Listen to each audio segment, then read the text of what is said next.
Good morning everyone. मैं नरोत्तम सिंह राजपूत एक बार पुनः अपने यूट्यूब चैनल में आप सभी लोगों का हार्दिक स्वागत करता हूं। गाइस, आज का जो लेसन है यूपी बोर्ड के अंतर्गत आने वाला क्लास 11th है, उसका जो पहला पार्ट है, उसकी जो पहली रचना है, माई स्ट्रगल फॉर एन एजुकेशन, यानी कि मेरा संघर्ष शिक्षा के लिए है। और इसको कंपोज किया है बुकर टी वॉशिंगटन ने। इसके राइटर हैं बुकर टी वॉशिंगटन। इनका जन्म 1856 में हुआ था और इनकी मृत्यु 1915 ईस्वी में हुई थी साथियों। आइए बिना समय को व्यर्थ किए चलते हैं पैराग्राफ की तरफ। साथियों, अगर मेरा वीडियो आपको पसंद आए तो इसको लाइक करें, सब्सक्राइब करें और शेयर भी करें। यहाँ दिया है, वन डे, एक दिन, वाइल, यानी कि जब एट वर्क, काम कर रहा था, in the coal mine. Coal mine का साथियों मतलब होता है कोयले की खान। तो वन डे, एक दिन, वाइल माने जब, एट वर्क, काम कर रहा था, इन द कोल माइन में, आई हैपन। अब देखिए यहाँ पर जो दिया है आपका हैपेंड, तो हैपेंड एक अपने आप में मॉडल वर्ब है। इसका प्रयोग मैंने आपको बहुत अच्छे से दिया है करके, किस तरीके से इसको सेंटेंस में यूज करते हैं, डेली रूटीन में कैसे यूज करते हैं, इसका एक सेपरेट वीडियो मैंने बना दिया है। और ये आप मेरे चैनल पर जब विजिट करेंगे तो आपको मिल जाएगा। तो हैपन टू का मतलब होता है साथियों, एक बार पुनः बता देते हैं, जब कोई काम हम लोगों के साथ या हम लोग करते हैं कभी भी, जो सौभाग्य से हो जाता है या बाई चांस हो जाता है, यानी कि जो आप करना नहीं चाहते हैं और वो काम उस वक्त हो जाए या आप उसको कर सकें। तो एक दिन जब मैं जो कोल माइन है, कोयले की खान में काम कर रहा था, I happen to over here माने होता है चुपके से सुनना। तो आई हैपन टू, मैंने सौभाग्य से या मैंने भाग्यवश या मैंने by chance, to over here, मैंने वहाँ पर सुन लिया, टू माइनर्स। टू माइनर्स का मतलब होता है जो माइन, जो खान जो होती है उसमें काम करने वाले, टू माइनर्स, दो माइनर्स को, टॉकिंग, बात करते हुए, अबाउट। अबाउट का मतलब होता है के बारे में, तो अबाउट अ ग्रेट स्कूल, एक जो अच्छा सा स्कूल था, एक जो महान स्कूल आप कह सकते हैं, फॉर कलर्ड पीपल। जो कलर्ड पीपल का मतलब होता है जो अमेरिका में जो श्वेत लोग हुआ करते हैं उनके लिए जो था, समवेयर, समवेयर इन वर्जीनिया, जो वर्जीनिया में था। दिस वॉज, ये था, the first time, this was, ये था, द फर्स्ट टाइम, पहली मतलब पहली बार या पहला समय था, दैट कि, आई हैड एवर, जो कि मैंने कभी भी, हियर्ड, सुना हो, यानी कि अभी तक मैंने नहीं सुना था, ये मेरा पहला चांस था जो आज मैंने सुना। एनीथिंग अबाउट, यानी कि कुछ भी, अबाउट के बारे में, एनी काइंड्स ऑफ स्कूल, एक ऐसे स्कूल के बारे में। यहाँ दिया है कि this was the first time, ये पहला समय था, आई हैड एवर हियर्ड, जो मैंने सुना, anything about any kinds of school, ये किसी स्कूल के बारे में, और कॉलेज, कॉलेज के बारे में, दैट माने जो, रिलेटिव प्रोनाउन है गाइस, जो, वॉज माने था, मोर प्रीटेंशियस, बहुत ही ज़्यादा आकर्षक था,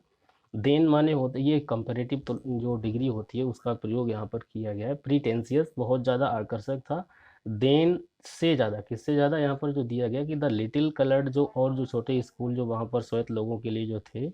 इन अवर टाउन, हमारे जो टाउन में,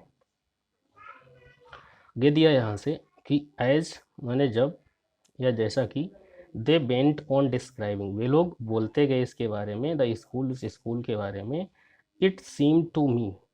आप देखिए सीम टू ये एक अपने आप में मॉडल है, इसका भी आपको एक सेपरेट वीडियो मिल जाएगा। तो इट सीम टू मी, ये मुझे लगा, यानी कि ये मुझे ऐसा प्रतीत हुआ, दैट जो कि, इट मस्ट बी, ये होना चाहिए, इट मस्ट माने चाहिए, बी माने होना, द ग्रेटेस्ट, यानी कि सबसे महान, सबसे अच्छा, प्लेस, एक स्थान, ऑन अर्थ, यानी कि जब मैंने उन लोगों से उसके बारे में सुना तो ये मुझे ऐसा लगा कि ये पृथ्वी का सबसे अच्छा एक स्थान होना चाहिए, नॉट इवन, इवन का मतलब होता है जब हम लोग हिंदी में कहना चाहते हैं कि यहाँ तक कि, या चलिए मैंने कहा कि यहाँ तक कि, वो भी, इस प्रकार से जब हम लोग बात करते हैं तो उसके लिए जब किसी चीज़ पे हम लोग बात करते समय अपने शब्दों पर जब ज़्यादा जोर देना चाहते हैं, तो नॉट इवन हेवन, यहाँ तक कि स्वर्ग भी, प्रेजेंटेड, प्रस्तुत नहीं कर सकता, मोर अट्रैक्शन, इतना ज़्यादा आकर्षण, फॉर मी, मेरे लिए। ये स्कूल उसको इतना अच्छा लगा कि स्वर्ग भी उसके आगे उनके लिए फीका पड़ रहा था, एट दैट टाइम, उस वक्त, देन डिड द कब देन यानी कि जो हैम्पटन नॉर्मल एंड कल्चरल जो इंस्टीट्यूट इन वर्जीनिया में था, वो उन्हें इतना अच्छा लग गया था कि स्वर्ग भी उसके आगे कुछ नहीं लग रहा था। अबाउट विच, जिसके बारे में, अबाउट विच का मतलब जिसके बारे में। दीज मैन, ये लोग, वर माने थे, टॉकिंग माने बात कर रहे थे। आई रिजॉल्व, देखिए रिजॉल्व का मतलब होता है संकल्प कर लेना, किसी काम के लिए दृढ़ निश्चय कर लेना। तो आई रिजॉल्व, मैंने तय कर लिया, एट वंस, एकदम से, टू के लिए, गो टू दैट स्कूल, वहाँ स्कूल, यानी कि जब वो लोग इसके बारे में बात कर रहे थे तो आई रिजॉल्व, मैंने तय कर लिया, एट वंस, एकदम से वहाँ जाने के लिए। ऑल दो, हालांकि, आई हैड, अब देखिए हैड का प्रयोग यहाँ पर जो किया गया है, इसके बाद कोई आपको मैन वर्ब तो मिल नहीं रहा, तो इसका मतलब है कि ये पॉजिटिव केस में प्रयोग किया गया है। तो आई हैड नो आइडिया, मेरे पास कोई तरीका नहीं था कि वेयर इट वॉज, ये कहाँ है, वेयर इट वॉज, ये कहाँ है। और अथवा हाउ मैनी, कितनी, मील, यहाँ पर इसको आप मील या माइल्स दोनों प्रकार से बोल सकते हैं कि how many miles away, away का मतलब दूर होता है साथियों। तो ये कहाँ पर है और ये यहाँ से कितनी दूर है। आगे दिया है, और अथवा हाउ, कैसे, I was going to reach it, और वहाँ मैं वहाँ पर कैसे पहुँचूँ। आई वॉज, देखिए आई वॉज, मैं था, ऑन फायर, यानी कि मेरे, ऑन फायर का मतलब मैं आग पे नहीं था, कहने का मतलब है कि मेरे अंदर, तो देखिए I was on fire constantly, लगातार मेरे मन में या लगातार मेरे दिमाग में, विद वन एम्बिशन, केवल एक ही महत्वाकांक्षा थी, एंड दैट, और वो थी, एंड दैट वाज, और वो थी, टू गो टू हैम्पटन, यानी कि उस स्कूल को जाना। तो दिस थॉट, ये जो विचार था, वॉज विद मी, मेरे साथ, डे एंड नाइट, कहने का मतलब है कि यही बात मेरे दिमाग में रात और दिन घूमती रहती थी। आगे दिया है, in the fall of, in the fall of 1872, यानी कि 1872 के जो पतझड़ का जो समय था, आई डिटरमाइंड, मैंने तय किया, टू मेक एन एफर्ट, एक प्रयास करने के लिए, टू गेट देयर, यानी कि वहाँ जाने, यहाँ पर जो गेट का प्रयोग किया गया है, जाने के लिए किया गया है साथियों। तो आई डिटरमाइंड, मैंने प्रयास में, सॉरी, मैंने एक निश्चय ले लिया, टू मेक एन एफर्ट, एक कोशिश की, वहाँ प्रयास किया, टू गेट देयर, वहाँ जाने के लिए। माई मदर्स, मेरी जो माँ थी, ट्रबल्ड, परेशान थी, माई मदर वॉज ट्रबल्ड, मेरी माँ परेशान थी, विद अ ग्रे फियर, उनके अंदर एक डर हो चुका था। तो ग्रे फियर का मतलब उनके, यानी कि वो परेशान थी, किससे, एक डर से परेशान थी, दैट की, आई वॉज, मैं था, स्टार्टिंग, जो मैं शुरू कर रहा था, आउट ऑन अ, यानी कि जो मैंने शुरू किया था, किस क्या शुरू किया था, वाइल्ड गूज चेज, वाइल्ड गूज चेज, ये एक फ्रेजल वर्ब है साथियों, और फ्रेजल वर्ब बहुत ही ज़्यादा इम्पोर्टेंट होते हैं हम लोगों के लिए। तो इसका वाइल्ड गूज चेज का मतलब होता है व्यर्थ के काम करना, यानी कि वो सॉरी, वो इसलिए परेशान थी, उनके अंदर इसलिए डर था कि मैं, यानी कि आई वॉज स्टार्टिंग, मैं शुरू कर रहा हूँ, out on a wild goose chase, मैं एक व्यर्थ का कार्य शुरू करने जा रहा हूँ। एट एनी रेट, किसी भी प्रकार से या किसी भी कीमत में या कैसे भी करके, आई गॉट, मुझे मिला, ओनली, केवल, a half hearted consent, a half hearted consent, इसका मतलब होता है आधे मन से। हाफ हार्टेड कंसेंट का मतलब होता है आधे मन से मुझे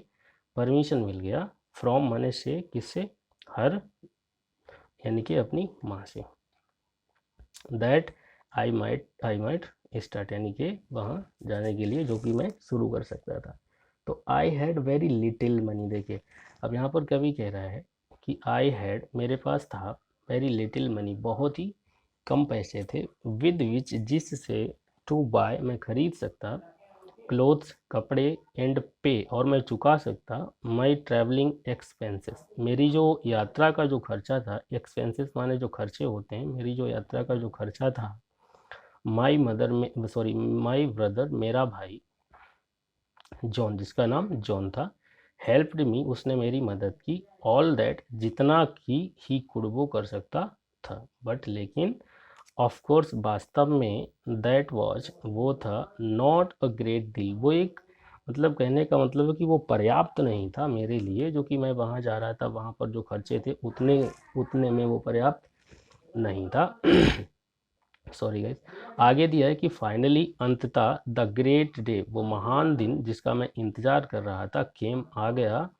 एंड और आई स्टार्टेड, मैंने शुरू किया फॉर हैम्पटन, हैम्पटन के लिए। तो I had only a small cheap satchel, देखिए आई हैड मेरे पास था, ओनली मैंने केवल, और मैंने एक स्मॉल चीप सैचल, यानी कि चीप सैचल जो होता है जो कपड़ों से बना हुआ झोला होता है,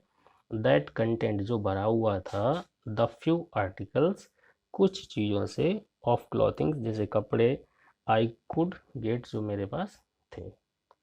माई मदर, मेरी माँ, एट द टाइम, उस समय, वॉज रादर वीक, बहुत ही ज़्यादा कमज़ोर हो गई थी, एंड ब्रोकन इन हेल्थ, और उनकी जो हेल्थ थी वो भी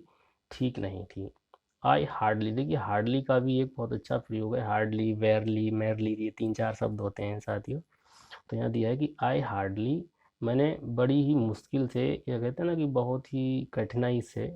आई हार्डली, यानी कहने का मतलब बहुत ही कम, आई हार्डली एक्सपेक्टेड, मैं बहुत ही कम उम्मीद कर सकता हूँ, टू सी, उसको मिलने के लिए, हर अगेन, दोबारा। यानी कि वो इतनी कमज़ोर हो चुकी थी, इतनी बीमार थी कि जब मैं वापस आऊँगा तो उसको शायद मैं नहीं मिल पाऊँ। एंड 10, और इस प्रकार से आवर फाइटिंग, जो हमारी विदाई, वॉज, जो थी, ऑल द मोर सैड, बहुत, यानी कि पूर्णतया वो एकदम दुखी, जो कहते हैं ना एक दुखी सा जो माहौल जो हो जाता है, दुखी पूर्वक हो चुका था। तो सी, वो, हाउ एवर, फिर भी, वॉज वेरी ब्रेव, बहुत हिम्मत, जिसको कहते हैं ना कि बहुत हिम्मती थी, थ्रू इट ऑल, और फिर भी उन्होंने कैसे भी करके बड़ी हिम्मत से मुझे विदाई दी। तो साथियों, आज का वीडियो यहीं पर स्टॉप करता हूँ। इसका जो बचा हुआ शेष पार्ट है वो आपको अगले वीडियो में मिलेगा। अगर आप लोगों ने इसे लाइक किया, सब्सक्राइब किया, तो इसका जो अगला भाग है वो आपके लिए बहुत जल्द आने वाला है। सो उम्मीद करता हूँ आपको मेरा वीडियो पसंद आया होगा। अगर आपको पसंद आया है तो आप लाइक करें, सब्सक्राइब करें और शेयर करें। Good bye.